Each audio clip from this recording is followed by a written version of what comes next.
দর্শক বন্যার আরও খবর জানাতে লালমনিরহাট থেকে সরাসরি যুক্ত হবেন সহকর্মী মিজানুর রহমান মিজান। মিজান, বন্যা পরিস্থিতির সর্বশেষ কি খবর আছে আপনার কাছে জানাবেন।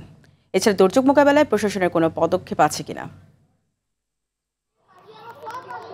ফারিয়া, আজকে কিন্তু সকাল থেকে এই তিস্তার যে পানি সেটি কিন্তু বিপদসীমার সকাল 6টার খবর, তখন কিন্তু 3 সেন্টিমিটার নিচ দিয়ে প্রবাহিত হচ্ছে। দুপুর 12টায় কিন্তু 3 সেন্টিমিটার নিচ দিয়ে প্রবাহিত হয়েছে। সর্বশেষ আপডেট বিকেল 3টার যে আপডেট সেটি কিন্তু ডালিয়া ব্যারেজ পয়েন্টে 20 সেন্টিমিটার নিচ দিয়ে পানি প্রবাহিত হয়েছে। তো 20 সেন্টিমিটার নিচে পানি প্রবাহিত হলেও এখানে যে কাউনিয়া পয়েন্ট আছে সেই কাউনিয়া পয়েন্টে তিস্তার 21 সেন্টিমিটার উপর দিয়ে কিন্তু এই মুহূর্তে পানি প্রবাহিত হচ্ছে।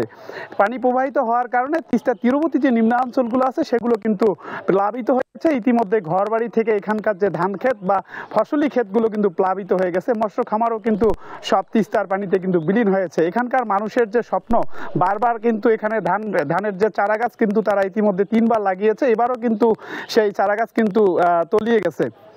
আমরা যদি প্রশাসনের পদক্ষেপের কথা, গতকাল আমরা জেলা প্রশাসনের সঙ্গে কথা বলেছি এবং তিনি আমাদেরকে জানিয়েছেন যে বন্যার ক্ষতিগ্রস্ত যারা হবেন তাদেরকে তারা পূর্বের বন্যার যেভাবে তাদেরকে পুনর্বাসন করা হয়েছে ঠিক সেভাবেই কিন্তু জিআর চাউল তাদেরকে বরাদ্দ করা হবে এবং যারা ক্ষতিগ্রস্ত তাদেরকেই কিন্তু এই জিআর চাউলগুলো দেওয়া হবে। আমরা এখানকার এই মুহূর্তে আমি আছি লালমনিরহাট আদিতমারি উপজেলার গোবর্ধন এলাকায়। গোবর্ধন এলাকায় এসে এখানকার সাধারণ মানুষের সঙ্গে কথা বলেছি।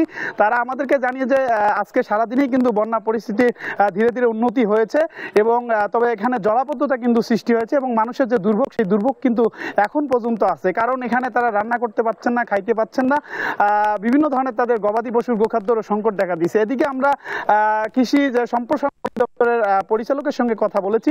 তিনি আমাদেরকে জানিয়েছেন যে 905 হেক্টর কিন্তু ফসলি জমি ইতিমধ্যেই প্লাবিত হয়ে কিন্তু তলিয়ে গেছে।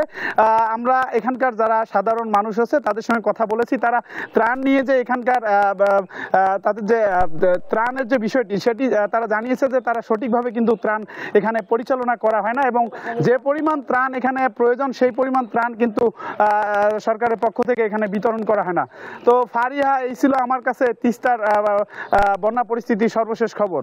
ফারিয়া, আপনাকে ধন্যবাদ।